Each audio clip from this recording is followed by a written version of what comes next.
In the endless void of space, humanity earned a terrifying name. Deathworlders, beings forged on a world so hostile that everything tried to kill them, and failed. But what if the galaxy got it wrong? What if true strength wasn't in power, but in the courage to protect the weak? This is the story of a single human ship, the Resolve, answering a call for help. And in doing so, sparking hope across the stars. Milky Way, stay with us to witness first contact, impossible odds, and the choice that could ignite an interstellar war, or a new alliance. Because sometimes, the most dangerous thing about humans is their compassion.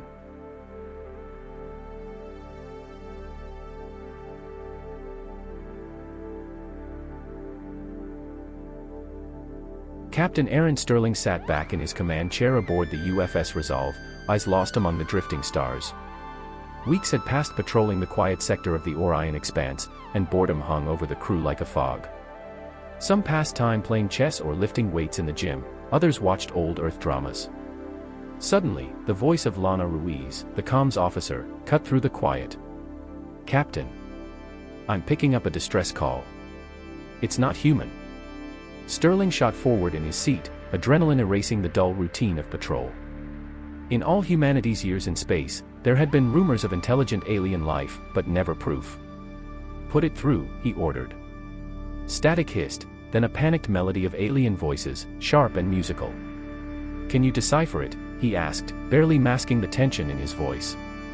"Trying, sir," Lana replied, fingers dancing over her console. Computers need a few minutes to look for language patterns. Commander Mia Tanaka, his trusted second, stepped closer.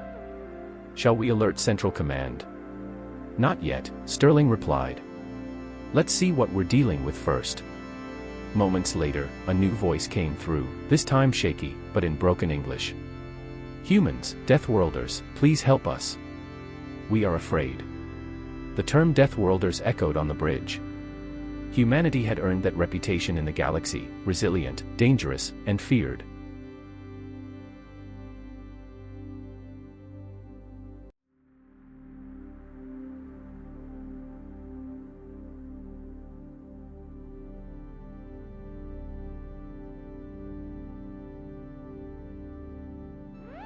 "Who are you? What is your emergency?" Lana asked carefully. "We are the Velari. Our ship is failing. The Draxion hunt us, they want to enslave or kill us all. We are families, children, we will not survive much longer." Sterling's jaw tightened. "How many are aboard?" he asked. 49 Velari. 6 hours before life support fails, came the strained reply. Dr. Owen Patel, their ship's medical officer, stepped closer. "Captain, we can't let them die." "Agreed," Sterling nodded. "Lieutenant Reed, locate their vessel." Lieutenant Mark Reed checked his sensors. "Got them. Small, heavily damaged ship, barely running. Life support critical." "Tell them we're coming," Sterling ordered. "Ask if it's safe to approach." After tense moments, the alien voice, introducing herself as Elder Valana, came back. "Yes, but humans frighten us. We heard stories. You survive poisons. You fight even when wounded." Commander Tanaka raised an eyebrow, half grinning. "Poison. Must be our coffee. And hot sauce," Dr. Patel chuckled. But the mood sobered as Elder Valana spoke of the Draxion. "They conquer worlds, turn peaceful people into slaves. If anyone resists, they destroy everything. We fled, but they follow." "How close?" Sterling asked. "Maybe a day behind. Perhaps less."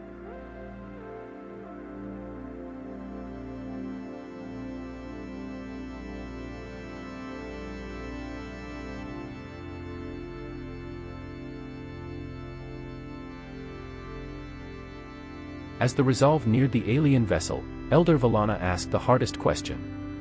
"Captain Sterling, helping us may bring Draxion wrath upon your people. Are you sure?" Sterling paused. This was humanity's first contact, not with diplomats, but refugees. And helping them could spark a war. But his answer was firm. "We don't abandon those who need help. Tell them, humanity will stand with them." When the Velari came aboard, the crew saw them clearly, tall and graceful, pale blue skin, large amethyst eyes. But they flinched at human smells, the coffee, the sweat, even the spices. Dr. Patel scanned them and reported. Captain, to them, our everyday substances are lethal. Caffeine, alcohol, even chili oil. Elder Valana, voice shaking, spoke. Stories were true. You consume poison, yet live.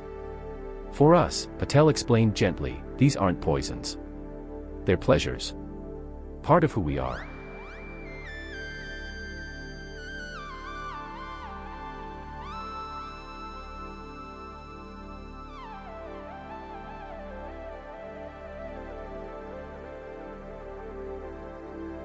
Engineers Connor Blake and Sarah Vaughn volunteered to repair the Velari ship.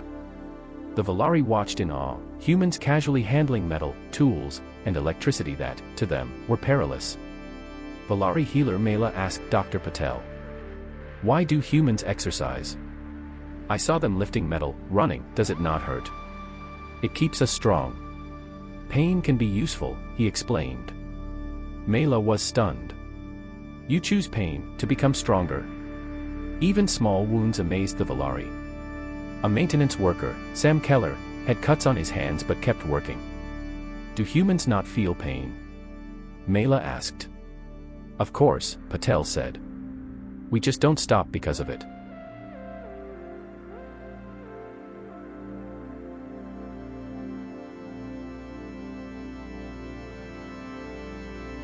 Suddenly, the sensors lit up. Captain. 3 large ships dropping out of hyperspace, Reed reported. The main screen showed the Nightmare, massive, spiked warships black as obsidian, marked in blood red. Incoming hail, Lana announced. On screen appeared Commander Krozek of the Draxion Empire, reptilian, yellow-eyed, his voice dripping menace. Human vessel, you harbor our property. Surrender the Velari, or face annihilation. Sterling's reply was calm. They're refugees under our protection. We won't hand them over.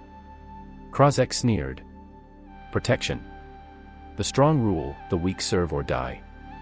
That is the galaxy's way. Not in human space, Sterling said, unwavering.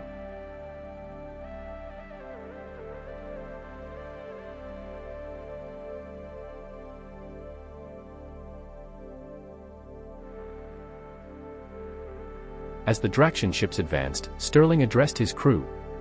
All hands, brace for combat. Remember, we fight for them because it's right. The resolve was smaller, but their aim was better, their tactics sharper. They dove and rolled, striking at weak points. Boarding parties of Draxion warriors, fast, vicious reptiles, burst through torn holes. But humans, slower but stronger, adapted. Lieutenant Alex Chin led Marines in fierce defense, predicting enemy leaps, turning speed against them. In a daring counterattack, Chen led a squad onto the enemy ship, setting charges in its engine room. An explosion crippled the ship, forcing the others to retreat. What are you? Krozek screamed before fleeing. We're human, Sterling answered. We protect.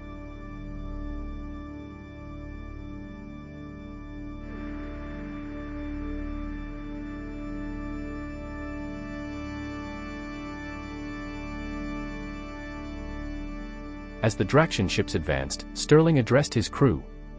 All hands, brace for combat. Remember, we fight for them because it's right.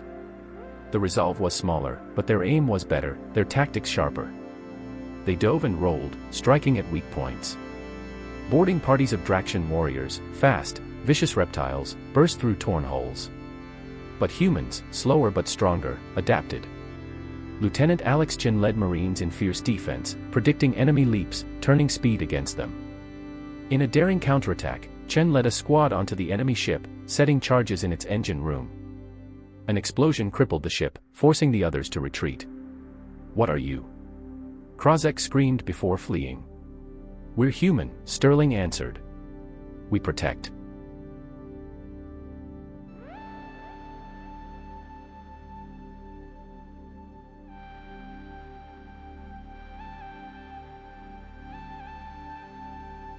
As reinforcements from Earth arrived, Elder Valana spoke to Sterling and Admiral Nathan Graves. We thought Deathworlders would be cruel conquerors. Instead, you risked your lives for strangers. Dr. Patel and Mela began sharing medical knowledge, blending Velari healing with human resilience. Engineers Connor and Sarah combined Velari delicate tech with human ruggedness, creating something neither species could build alone. Distress calls poured in from other worlds oppressed by the Draxion. Humanity had become something unexpected, not conquerors, but protectors. Captain, Elder Valana said softly, the galaxy feared your strength. But your greatest power is your compassion. And so, the Resolve and its crew sailed forward, into danger, into history, not as destroyers, but as the first guardians of a new alliance.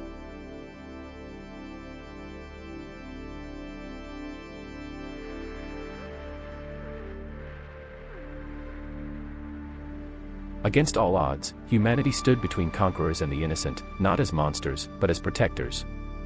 In a galaxy of fear and power, they brought something unexpected, hope. Shooting Star, the war was just beginning, but so was something greater, the belief that even the strongest can choose to protect, not to conquer. Redheart, if this story inspired you, hit like to share that hope. Bell subscribe for more epic human versus alien tales. Writing hand and tell us in the comments, do you believe compassion is humanity's greatest power?